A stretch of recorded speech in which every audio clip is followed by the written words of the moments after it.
So you have a pipe for your two-stroke engine. Maybe you bought one, maybe you built one, and now you want to make a better one. Maybe you want more RPM, maybe you want a broader power band, maybe you just want more peak power. Well, how do you do that? Where do you begin, and what changes can you make to make what you want happen, and not just having it be a shot in the dark? I'm going to show you with my laser cut little pipe examples here. You're probably wondering why they're spray painted, some of them. And that's because, of course, when I laid this out, I realized I could use them as templates for cool t-shirts for Bonneville. I actually started this video a few days ago, but it kind of veered off into just weird stuff regarding the Bonneville adventure. We're flying in just a few days now, and I'm just stressing out about everything that can go wrong. Running all over the place, grabbing small bits and pieces I think I'll need, and it's hard to focus on anything else really. And also I'm supposed to be, the whole family has they're off from school and work, and we're kind of trying to do some vacationing, as I've been gone for 2 weeks not so long ago, and now I'll be gone for 2 additional weeks.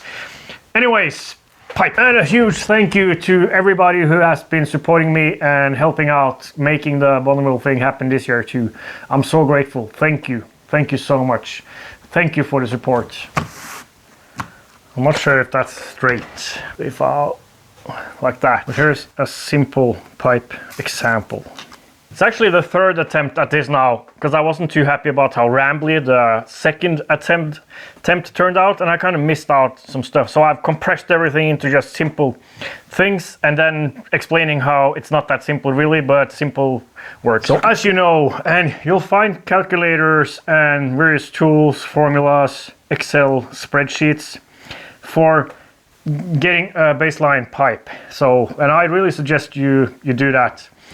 And I also highly suggest an invaluable tool, and that's Emot 2T simulation software. It allows you to simulate your whole engine and thereby your pipe. And you can, in real time, watch the pressure traces in relation to port timing, port open and port close timings, and actually see what changing the various dimensions do.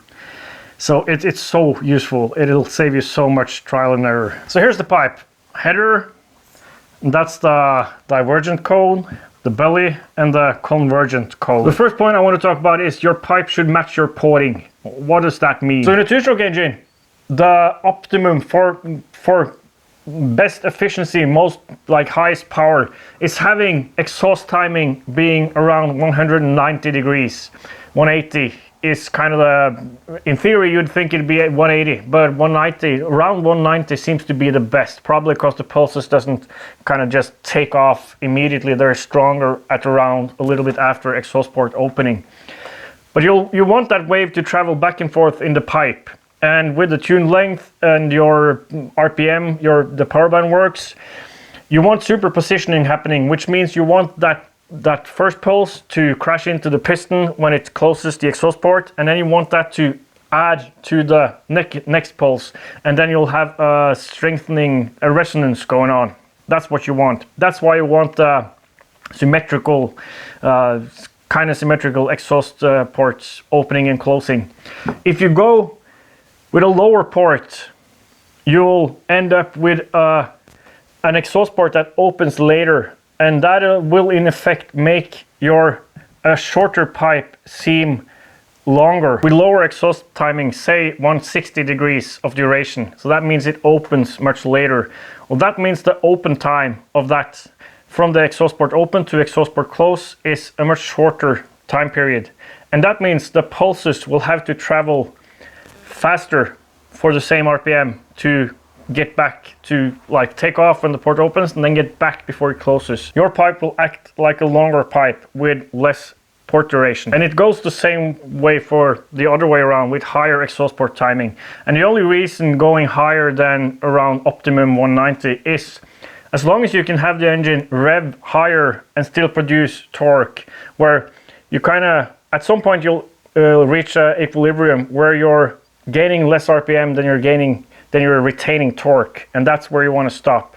So the optimum depending on how much port area you have, now started rambling again.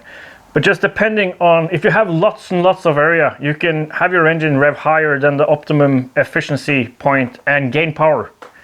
I've talked about that before. The second point about matching port timing is there's a huge difference between something like this with huge ports where velocity is fairly low in the ports versus something like this with tiny little ports, well, channels, where velocity will be higher.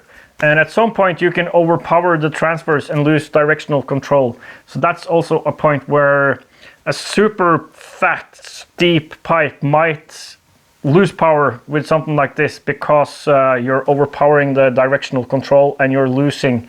It's just a mess in there. The header, about 33%-ish of the whole tune length. You don't want to really start to expand this much at the beginning because there's so high pressure. It doesn't make sense trying to create a pressure wave sucking harder on it because it won't make any difference. It can make, depending on the volume of the pipe, it seems like if you have a huge, large volume in the header, you benefit from trying to expand it a little more. So have a multi-stage header and then start expanding a little bit earlier here. Every time you put in a little angle, you can put in another one, and I think it's like 7 degrees per side. That's kind of the 7-8 degrees where you start having separation.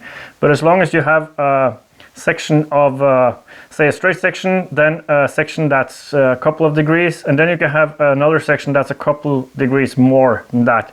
But there's not too much to be had in expanding in the header. It really depends on the, it seems, in my experience, seems to depend on the volume of the pipe. So for my PIP engine, the super short header, I benefit from expanding more than you usually do, but usually not. Like a couple of 2.5 degrees, 3.5 degrees, maybe 4.5 for a 3-stage header. This is a single stage divergent cone. So what does this do? Well, it just averages out the whole suction wave throughout the whole length here. That means it doesn't really, but just imagine this sucks evenly on the cylinder and through the transfers throughout the whole duration here, throughout the whole transfer duration. What would happen if you did this instead? You can see the difference better if I put it under here.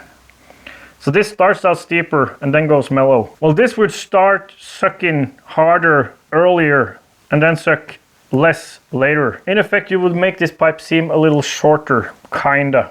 Well, the sucking part here a little shorter. So that should give you a little more power later on in the RPM range of your power band versus earlier on. And vice versa with this, where it's more mellow at the beginning and then flares out. So this should give you a little more power early on in your power band, but less later on in your power band. There's more though. The benefit of this is you can, you start out mellow, but if you put in more and more stages, you can create much steeper angles in the divergent cone without separation versus with a design like this or just a single stage. So this has the potential to create more peak power. The belly is kind of just a pause, and then we start creating the pushing fresh mixture and blocking the port wave. And the reason for the belly at all is to have this steep to create power, because you could imagine this being, or actually imagine this. So you could get away with the belly and just have, imagine this being a straight thing, straight single stage. You could do like this, but there's no point in starting to block the port here. Actually, it could be detrimental depending on, well, it would be, because you would start pushing fresh mixture back into the transfer ports. So you don't want to do that. You want to wait, and you want to have a steep angle here. Not too steep, because the problem, the shorter the pipe, the steeper this can be, because there's less time for shock waves to propagate. With a short pipe, there's less time for the smeared out wave created by this to strengthen and create a shock wave on its way back, versus in a long pipe. So a shorter pipe can have a steeper tail section. You could fiddle with this kind of like you do here with various shapes, but in my experience, just a single stage will be better than anything else you can create. I haven't, well, could be, but I haven't experienced any benefit from doing multiple stages. The only reason I do multiple stages here is easier bending. Hopefully this was useful for somebody. Without watching the footage, I feel like this was rambling too. You know what? I think I want to do a live stream when I return from Bonneville, where we can talk about this and people can ask questions and I can answer the questions to the best, with the best of my knowledge, because that'll be easier. Because then, yeah. I've kind of dry fitted everything to make sure I'm not above the weight limit and that everything I want to carry with me fits. But now we got it, and I've cleaned a bunch of stuff, but now I'm gonna have this video, this segment of the video, as documentation for how there's no flammable stuff left. So we're gonna try to set fire to various things. I've left a note telling them that it's parts for my land speed bike and my contact information, and also that there's nothing flammable here. The most flammable thing is the bag itself, and I've tried to set things on fire. And I have already, but let's do that again to have it on camera. Belts, not an issue.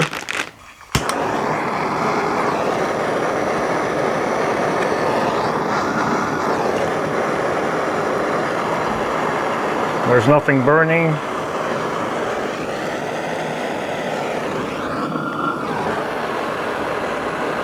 Nothing's on fire. And the intake. Gotta be careful with the rubber. So I'm taking this and shoving it in there. So if we had any flammables in there, well, this would be burning now, and it isn't. So this is safe.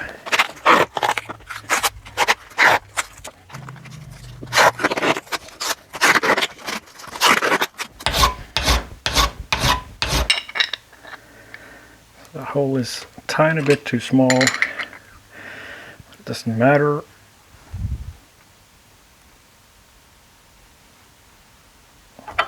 There. A unfitting.